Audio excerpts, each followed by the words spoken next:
Welcome to Stories for Sleep. Please let us know in the comments where in the world you are listening from and what time it is there. Thank you in advance for supporting us by liking the video and subscribing to the channel. In the 16th century, the Ottoman Empire was one of the most powerful states in the world. Sultan Suleiman the Magnificent was known in Europe as the Magnificent, and no one could stand in his way.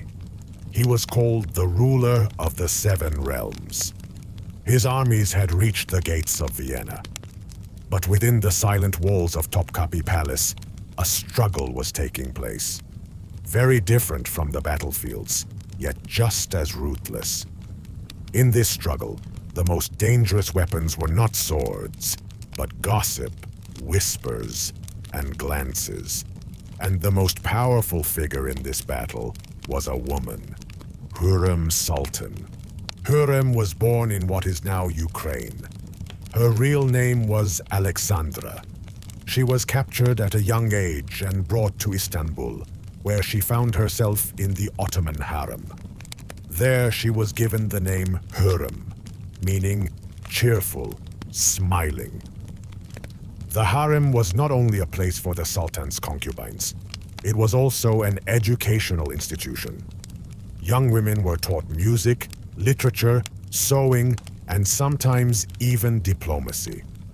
The most intelligent could rise through the ranks and earn positions of responsibility in the palace. But the harem was also a world of jealousy, gossip, and endless intrigue. Every woman competed for the Sultan's attention. Rivalries often began with whispers and ended in fierce confrontations. In her early days, Hürrem felt lonely in a foreign culture and language, but she had a sharp sense of observation. She quietly noted her rivals' weaknesses and learned quickly. According to rumors, she managed to bring down some of her competitors with small intrigues. What made her Hürrem was not only her smile, but also her intelligence. Before long, she attracted the attention of Sultan Suleiman himself. No Ottoman sultan before Suleiman had ever officially married a concubine. Tradition dictated that sultans had no formal wives. But Hürrem broke this tradition. By winning Suleiman's heart, she convinced him to marry her. This decision sent shockwaves through the palace. Panic spread among the women of the harem. Hürrem was no longer just a favorite. She was now a sultana.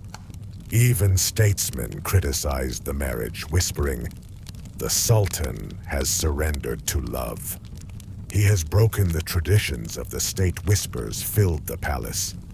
Can a woman truly hold such power over the Sultan? Will this disrupt the order of the empire? For Hürrem, however, this was only the beginning. Every rumor only made her power grow stronger. Her message to her rivals was clear. I am no longer an ordinary concubine. Hürrem's greatest rival was Mahidevran, the Sultan's first favorite. Mahidevran was also the mother of the heir apparent, Prince Mustafa. Mustafa was brave, just, and charismatic in the eyes of the people. He was supported by the Janissaries, and the public saw him as the future Sultan. For Hürrem, this was the greatest threat. If Mustafa inherited the throne, her own sons would be pushed aside. Mahidevran spread rumors about Hürrem, trying to ruin her reputation. But Hürrem was patient.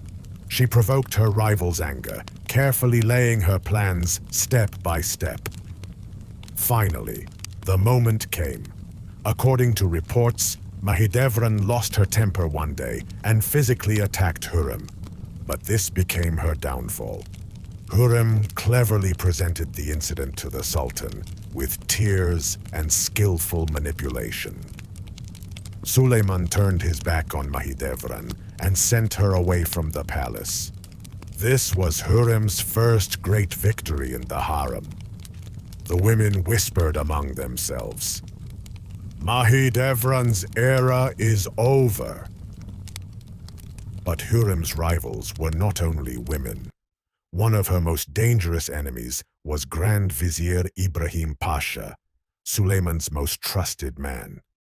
Ibrahim Pasha had grown up with the Sultan like a brother.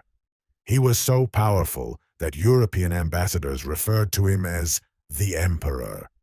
He lived in splendor, hosting magnificent banquets in the palace. But Ibrahim Pasha looked down on Hürrem. He saw her as an ordinary concubine and opposed her involvement in state affairs. Rumors suggested that Hürrem and Ibrahim might have had a connection in their youth, though there was no proof. Still, the tension between them was obvious to all. For Hürrem, this was intolerable. Ibrahim was limiting her influence. She began spreading intrigues, whispers to ambassadors, notes to palace informants, subtle rumors. Finally, in 1536, Suleiman ordered the execution of his closest friend. Ibrahim Pasha was strangled at night. The palace was in shock.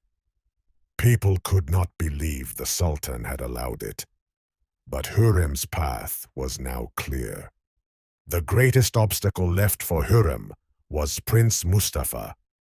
According to Ottoman tradition, princes were sent to govern provinces at a young age. Mustafa excelled there, winning the admiration of the people with his fair leadership. The army supported him, and whispers grew louder. Mustafa must inherit the throne. He is stronger than his father. For Hürrem, this was unacceptable. Her sons, especially Selim, could never outshine Mustafa. Intrigue struck again. Through her ally, Grand Vizier Rüstem Pasha, rumors reached the Sultan's ears. Mustafa is plotting in secret. He is conspiring with the army to seize the throne. In 1553, during the Persian campaign, tragedy unfolded at Ereğli. Mustafa was summoned to his father's tent. As he entered, the executioners rushed at him. He was strangled before Suleiman's eyes.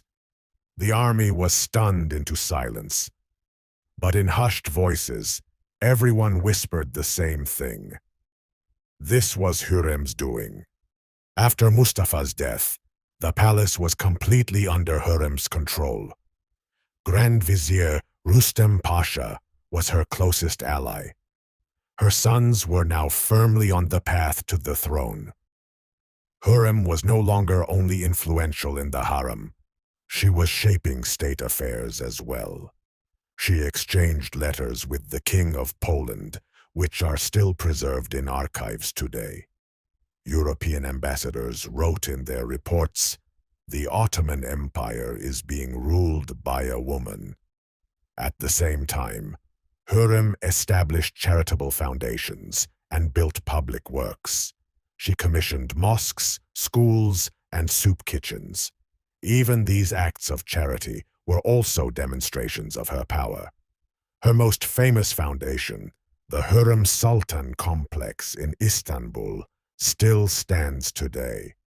With Hürrem, a new era in Ottoman history began, the reign of women.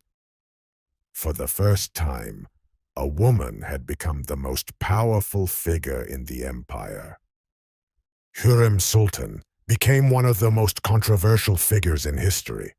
Some saw her as a queen who ruled the Ottoman Empire.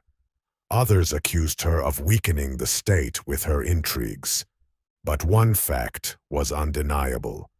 She had risen from slavery to change the destiny of an empire. And that destiny was written with betrayal, ruthlessness, and the struggle for power.